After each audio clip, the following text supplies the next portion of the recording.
Today we've got a flight review on the Freewing F-86 80mm high performance. Give you a little bit of backstory of this plane. It originally started out as a non-high performance version, and we swapped in the new 9-blade 1920 kV Freewing EDF unit.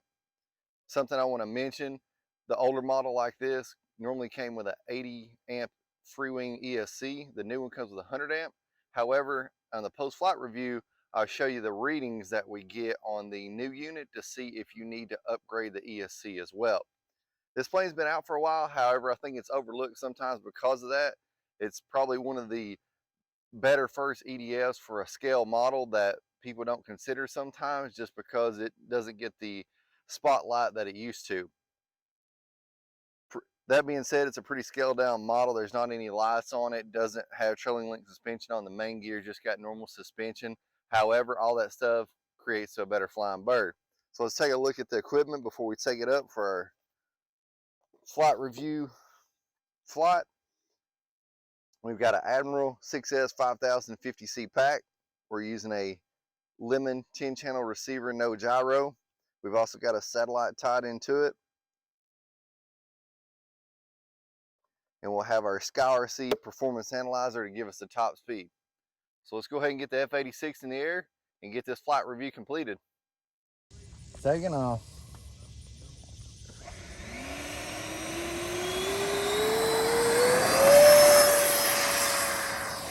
On the center line, lift it out, pull the gear up.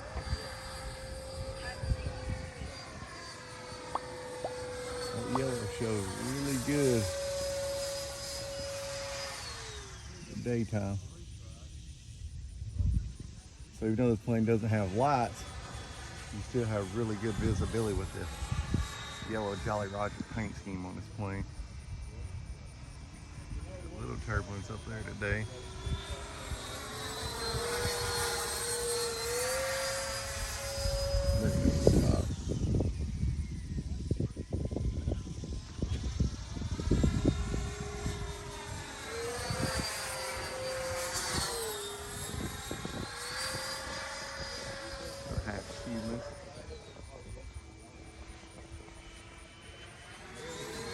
The other part of the Cuban.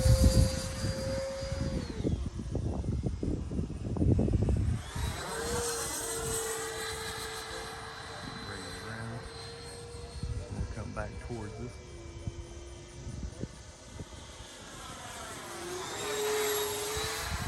The other way.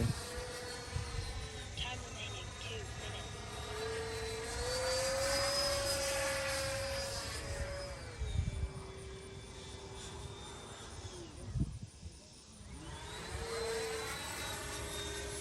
Now we'll pass towards us. And one thing about this plane, even though it's an older plane, it has awesome sound with that new motor set up. I mean, this thing has got some power now, especially compared to the previous system that came in it. You'll notice we're flying it without the bombs, keeping it a little bit more clean. Those bombs are magnetic. Or the tanks, whatever the add-ons are, they're magnetic. And they seem to have quite a bit of play in them.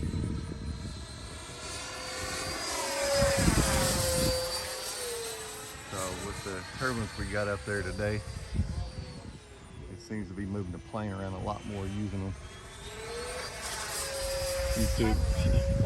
New power system flies really good, plenty of sound, plenty of vertical.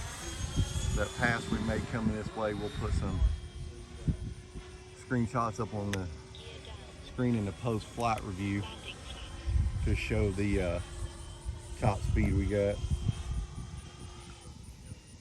Bring the power down a little bit, bring it around, slow down a little bit, add the power back in.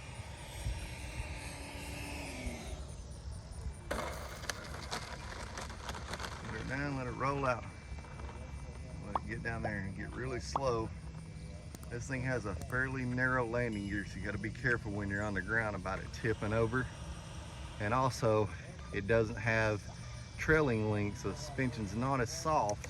It's a little bit more firm, so it rolls a little bit more because of that too. So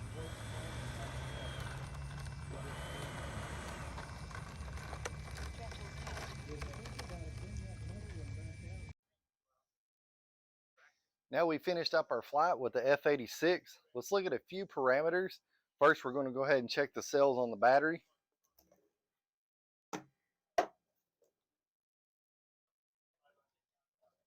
Flew kind of our normal flight with power on maneuvers and powering off coming out of dives and stuff.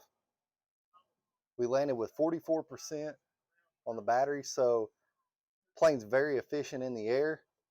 This same motor that we've had in some of the other planes on the channel. The top speed I'll go ahead and put in the bottom right hand corner.